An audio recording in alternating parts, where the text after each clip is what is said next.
Hey everybody, this is Jekar here with another battle report. This time, not months in between hand. We've got a 2,500 point game. We played Blood and Glory between the Orcs and Goblins and a Dark Elf list that some would call janky. The Dark Elf list is the Light Council with a bunch of monsters. And from left to right, you can see, for me, you can see I have 30 squigs.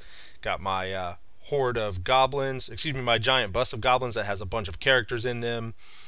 2 trolls, got my orc biggins with one of my Undeath casters in there. That's right, I'm going lore of Undeath. I think it's a good lore. I don't care what other people say. Got some rock lobbers there at the bottom. Got a Greg the Giant and some wolf riders that have vanguarded. And here's a close-up of my left flank. You can see I have the squigs, 2 trolls out front. Everybody except for Captain Canada, my general, and my Undeath caster are in. One of my Undeath casters are in the Night Goblins. The Undeath caster that has, I think I have Grave Call, or maybe I have Abyssal Swarm on this guy over here on the right, and the idea was that's where most of his stuff was, so I want to be able to actually chaff it up with stuff that I summon, so I put that guy over there. Here is a close-up of my right flank. You can see I have Greg, some Doom Divers. The Doom Diver on the right is actually where the flying model is. I just couldn't get him to sit on that hill. And you can see my wolves that have vanguarded up across from a chariot. Over here, this is his right flank, my left flank. He's got the unpainted crossbowmen are the dark shards without the banner of eternal flame. Painted crossbowmen are the ones with the banner of eternal flame. Then we have 15 sisters with the Bloodrack Shrine in the middle, and they're in bust formation, so they should actually be able to bust some ranks up and get all nasty. And here's his left flank, my right flank. He's got 2 Hydras, the Charybdis in between, the bus with all of his Light Council and his BSB in there, and a chariot off on the flank. So my opponent gets first turn, and everything kind of moves up. As you can see, the crossbowmen move up because, oh no, I guess they stay where they are because they can actually reach the trolls. The monsters move up fairly aggressively. The chariot moves up pretty aggressively. The Bloodrack Shrine moves up, I think, about as much as it can. Still in the sisters, of course, and then the bus kind of hangs out in the forest. So, oh, and that forest on the right is actually a Wildwood, I want to say, the one that does damage if you're in it at the end of the movement phase. So nothing really bad is happening. So his first magic phase, pretty tame. I don't think that much happens. I don't blow my scroll this turn. The winds don't blow very hard. He nets this rock lobber, and I let it go because I just can't stop everything, and this one seemed to be the most innocuous thing I could let through. Shooting is kind of sad for him. It actually takes both units of Dark Shards to finish off that troll. The Flaming Banner unit only does 2 wounds, and the other one does the final wound. Nobody cares about it, but it was kind of sad. You know, that's 48 shots to kill a troll. Kind of bad luck to start the game. Alright, this is my turn 1 after movement. You can see that I moved my remaining troll up to just kind of block the Hydra. It's actually a little closer to the unpainted Hydra. The squigs move up. Everybody else kind of moves up a little bit over here in this picture. And you can see in this picture the giant has moved up. He's kind of daring the Hydra to do something to him. And my opponent kind of pointed out, haha, I can get you with the chariot. And I didn't see that at all. I was just focused on the chariot hitting the rock lobber and kind of setting up a counter charge when it obviously failed. It needed a 10 to get into the rock lobber, so I thought, aha, I'm going to hit it in the flank with my wolf riders. This is going to be awesome. Didn't even think about the giant. In my magic phase, most everything is stopped, but I do manage to get off the Dark Riders, and I summon 5 Ghostly Boar Boys. So this is a unit of Hex Wraiths, and I'm kind of excited. I know that the Bloodrack Shrine has magical shooting, but that's pretty much it as far as what he has. He has a bunch of magic missiles, obviously. He's running Light Council, but if he's going to throw dice at that, that's fine. I've cast my dice. I'm getting some use out of this spell. This is just an overview of the board at the end of my turn. You can see I'm kind of encircling. I have a lot more, or at least a lot broader units than him, so I'm kind of doing a little horseshoe thing, although it's vague. It's hard to see right now. So I'm going to sit on this picture for a little while. He actually really debated charging my giant, and that's when I was like, oh shoot, he totally could charge my giant. But we agreed that it came down to impact hits, because if he rolled poorly for impact hits, then the giant had a chance to hit him. Now, the giant can yell and ball, which is bad for the chariot. The giant can thump with or the giant can headbutt, which is bad for the chariot, because then it doesn't get any of its attacks until after his initiative next round, which is not very great. Or if it thump with club specifies that you take the lowest initiative a model has. And as we understood it, the chariot, which has initiative 0, would auto fail that test. Like my war machines auto fail the strength test because they don't have a strength characteristic. So it was, there's like a 50% chance to get that result. Yell and ball is bad. Headbutt is the best result, and even that's not great. So he decided he was going to try and bomb this charge onto the Doom Diver because he didn't want to get shot anymore. Which I should mention, all of my shooting first round veered off. That's why there were no pictures of it. And he rolls an 11, so he gets on in there. So that's one thing.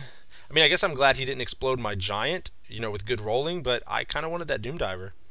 And the rest of his turn 2 looks something like this. The Blood Rack comes out to look at my Hex Wraiths. Everybody kind of shuffles to shoot at my Squigs. The Sisters form up. The Hydra goes into the Troll. Monsters move around. The Charybdis is, kind of beating on its chest and saying, come get some, Greg. And Greg wants none of Ultra PP at all. Ultra PP is just going to wreck his world. So we're going to play a little game over there, which you'll see in in another picture. Magic, the winds blow low again for my opponent, and again I let net go off, this time on a Doom Diver. I'm thinking, well, I'm going to fire the Rock Lobbers at monsters anyway, so it doesn't really matter. I'm just going to have to let this go, and I stop the rest of his things so he doesn't banish off my war machines, stuff like that. Shooting, again, doesn't seem to do very much for my opponent. He does like 1 wound to the Hex Wraiths with his shooting, and I want to say that he does a couple wounds to some Squigs. I think he does like 1 wound to a Squig or something. It's not very effective. Of course, over here in combat, the Hydra easily cleans up the Troll and looks this way. I'm not really sure why. It looks like I have a flank charge on it, but who knows. And gasp, who could have guessed that the Chariot would have cleared that so easily? I think at this point, my opponent is just underestimating my Wolf Riders. I'm like, oh, I'm going to get a rear charge. It's going to be great. So I don't know. Maybe he just doesn't see them over there. I'm not sure what's going on. So of course at the top of my turn 2, that's exactly what I do. I charge on in there. Take that, Chariot. So over here I charge the Blood Rack with... Okay, no, excuse me. I charge the Flaming Banner guys with the Hex Wraiths. They flee. And I charge the Squigs into the Blood Rack, which flees. And then I redirect the Squigs into the flank of the Hydra, which also flees. And so I just kind of have the Hex Wraiths hanging out. Again, I'm kind of stopping magic, so it's not really a big deal. He's not like just exploding me. But yeah, it was kind of frustrating. I wanted to fight some stuff. Here is a picture, and this is the picture I was talking about. The Giant is playing a game of cat and also cat with the Charybdis.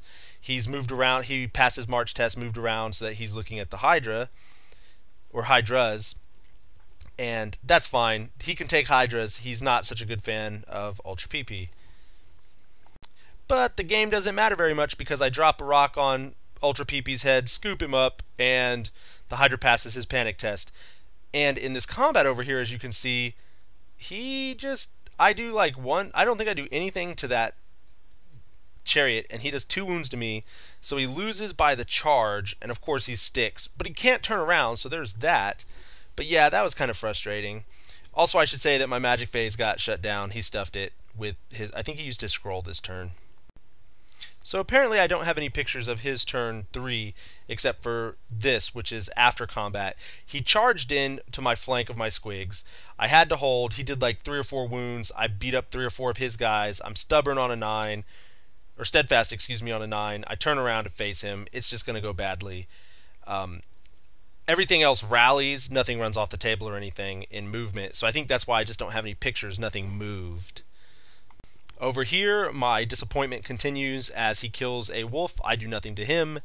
He wins by 1 and turns around. And oh no, I guess he loses by 1 because I'm still in the rear. But he passes his test to turn around. So now this is going to go poorly. So I'm really falling down on the pictures, it seems like.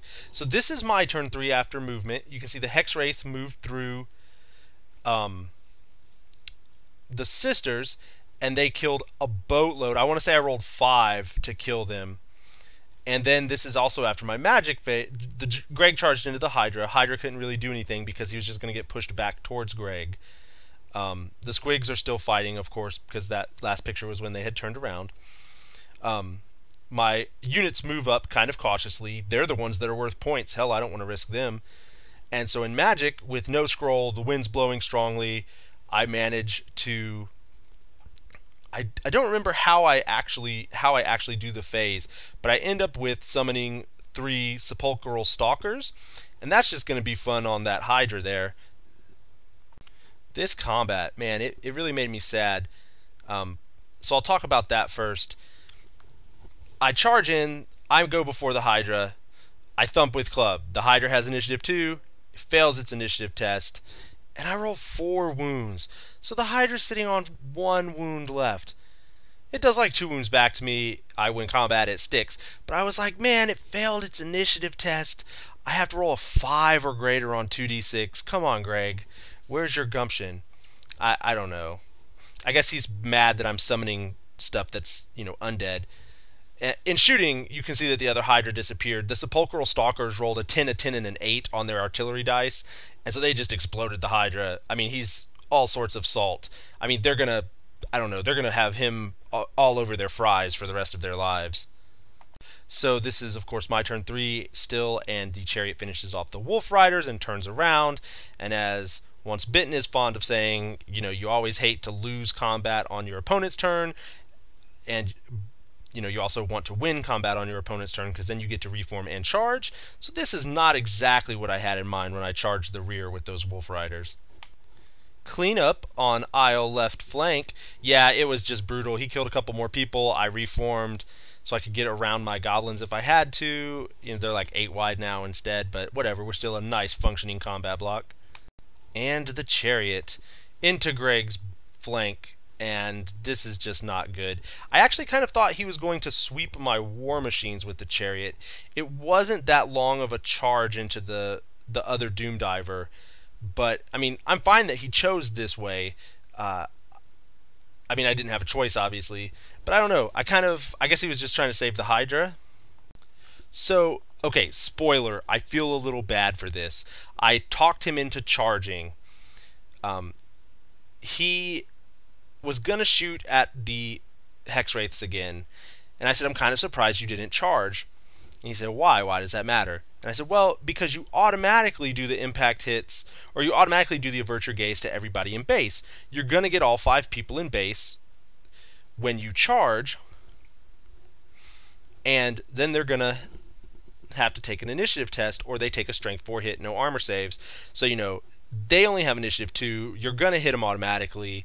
Yes, you're wounding them on 3s instead of 2s, but you automatically are going to hit 5, and you can't even shoot 5 shots. And he said, oh yeah, that's a good idea. So we went ahead and charged in.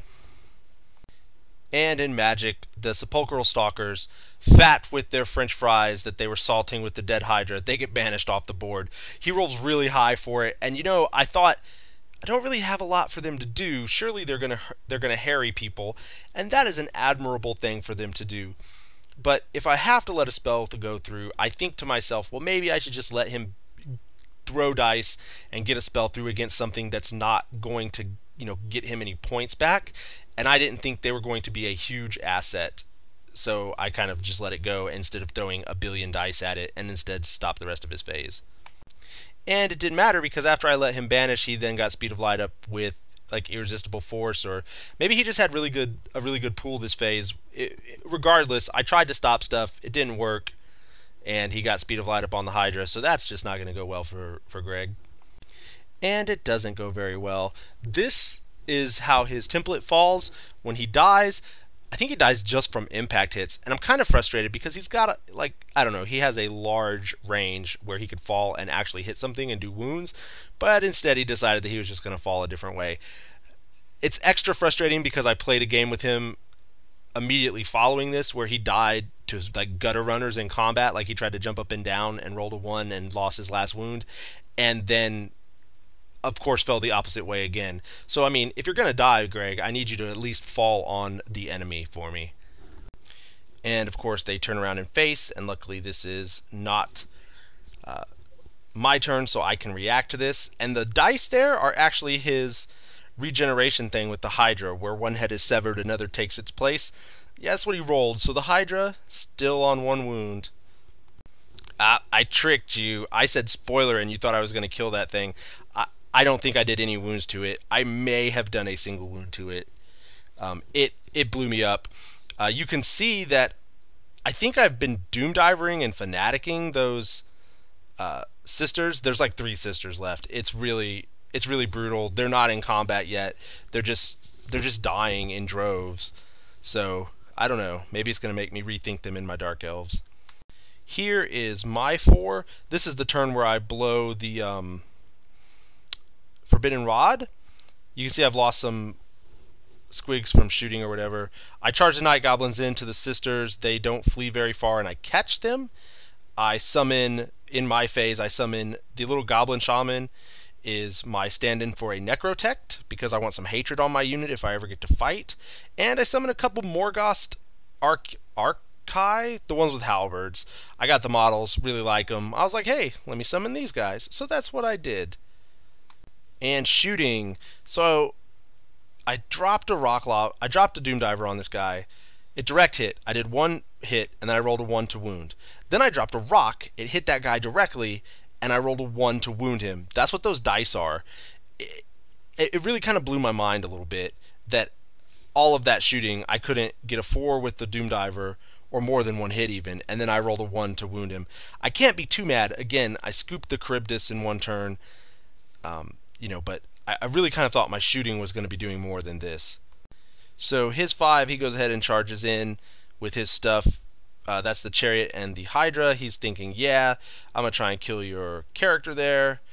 And because of the way he maximized, and I'm not sure, in retrospect, I'm not sure whether I could have done this. I'm pretty sure that my leftmost file is out, and so Captain Canada actually makes way into the middle there so that he can kill the Hydra before the Hydra gets a chance to kill my wizard, which has 1 wound left because of like mushroom dice shenanigans.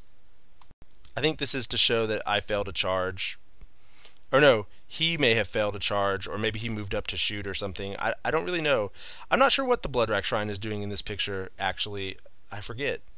I remember now. The Bloodrack actually tried to get into that combat with the Chariot and the Hydra, and it failed that charge.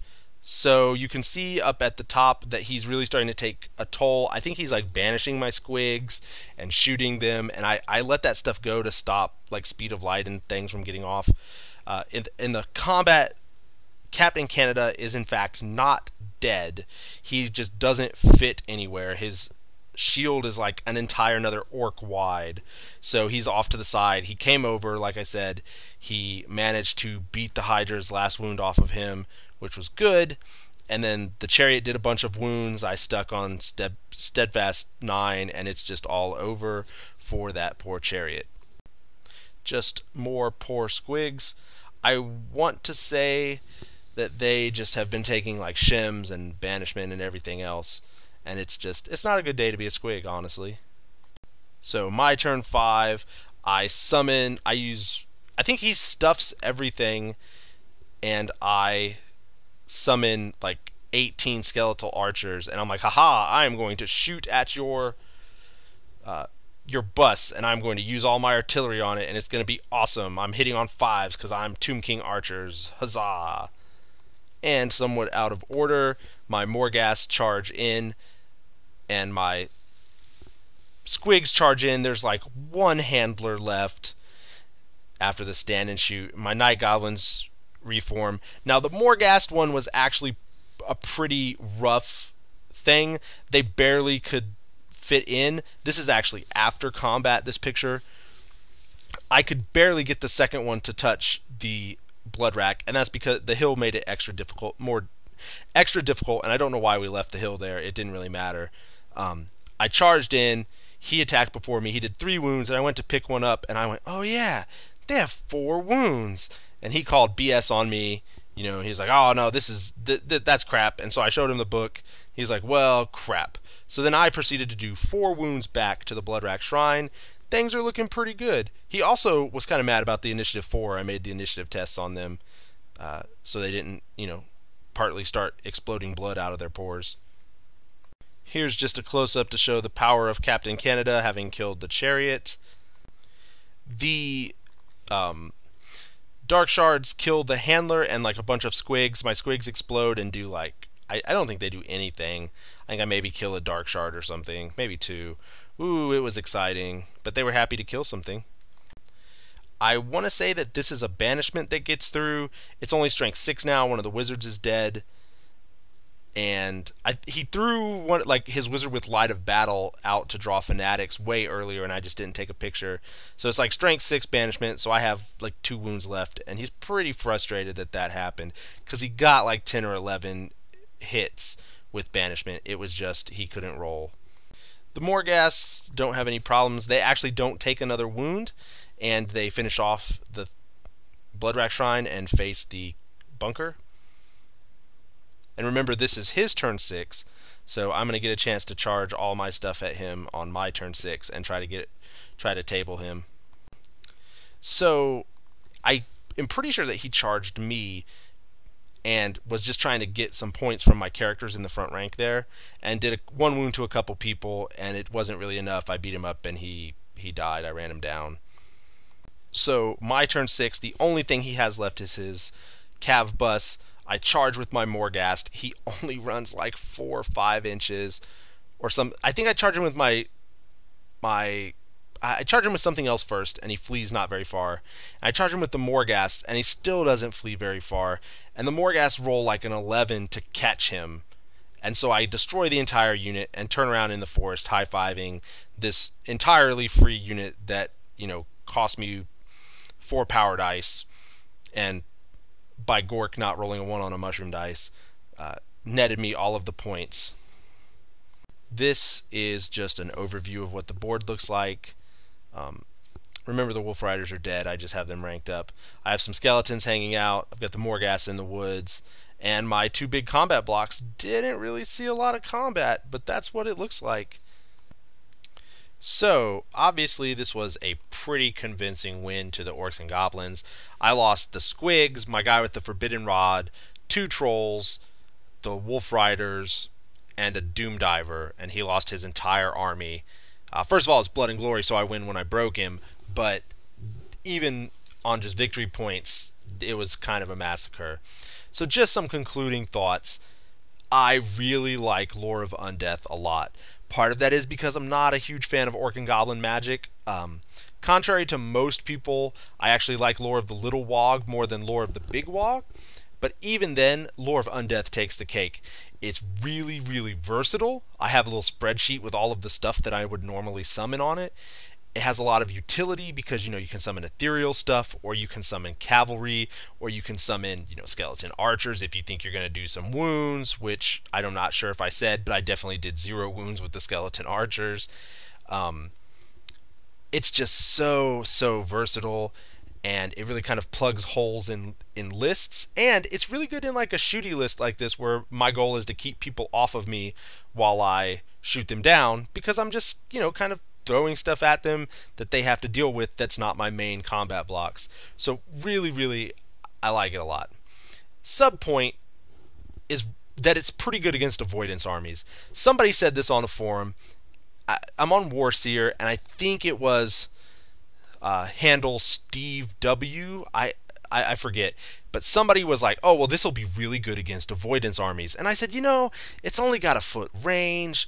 Everything, you know, the undead stuff has to be within a foot of your general to march. It's not that big of a deal. I think I was wrong. I think that guy, whoever he was, and I'm going to go on the forum and tell him that too, but think I was wrong.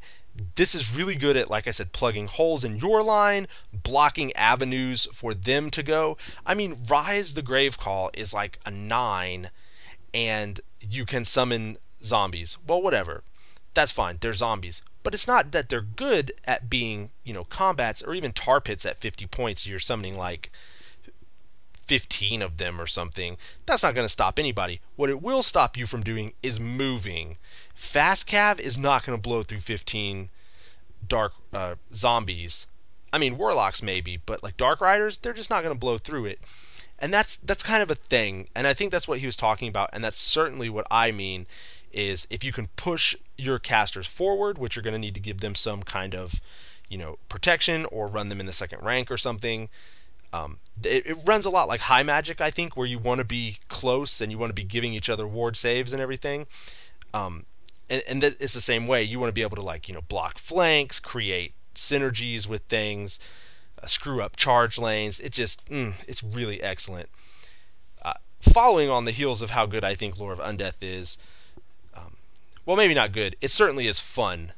But if it starts being seen in competitive play, I've got to start taking more magical attacks, because I usually have like 2 characters with magical weapons and maybe the Ruby Ring of Ruin or Vindictive Glare if I'm lucky in my list. That's just not going to cut it when people are summoning, ethereal characters with the Harbinger, or they're summoning, what else would they be summoning? Like spirit hosts with the Abyssal Swarm, or Hex Wraiths with the Dark Riders. It's just, I'm going to have something to deal with that, because I'm not always going to be able to charge it with something that has a bunch of ranks. So onto my opponent's army, which is one that you've probably seen me run before, and is called by some Janky. And I told him this after the game, and it's something I always think of after I play this list too. They really need to concentrate. You really kind of have to overload one side. The idea is to refuse a flank with the archers as your chaff, and shoot and shoot and shoot, and then throw them away when you need to. And he really kind of tried to spread out to keep me from being able to envelop him, and I think that was just the wrong call. Along those lines, that list really needs some chaff. I had decent amounts of chaff, and I summoned more, and that was great, and it really helped me dictate battle, the flow of battle, who was fighting where. It really kind of kept things on my terms, which was good, both because Dark Elves are better at fighting than Orcs and Goblins, and because I didn't take the best, most hideous, strongest Orc and Goblin army that I could find. And then finally, shooting was not the greatest for either of us this game. It took him a long time to kill that Squig Herd, and it took 48 shots to kill that first troll. And about the best thing my shooting did, I killed Ultra PP in a single rock, and then I don't know, I took a couple wounds off of the bunker with shooting, and he killed like 1 Hex Wraith with his, Medusa stare and stuff. Shooting was just not for us, which was sad, because both of us kind of had like shooty type armies, and so it was frustrating that, it got down to who was in combat. Oh, me, I had more numbers and I was summoning even more things. But we both had a lot of fun, we both learned a lot, and I got to use some new Morghast, so I thought that was fun. Anyway, that is the game. If you liked what you saw, just click like or subscribe. Let us know what you liked, what you didn't like, and we'll see if we can't get back with you on it. Anyway, thanks for watching. Bye.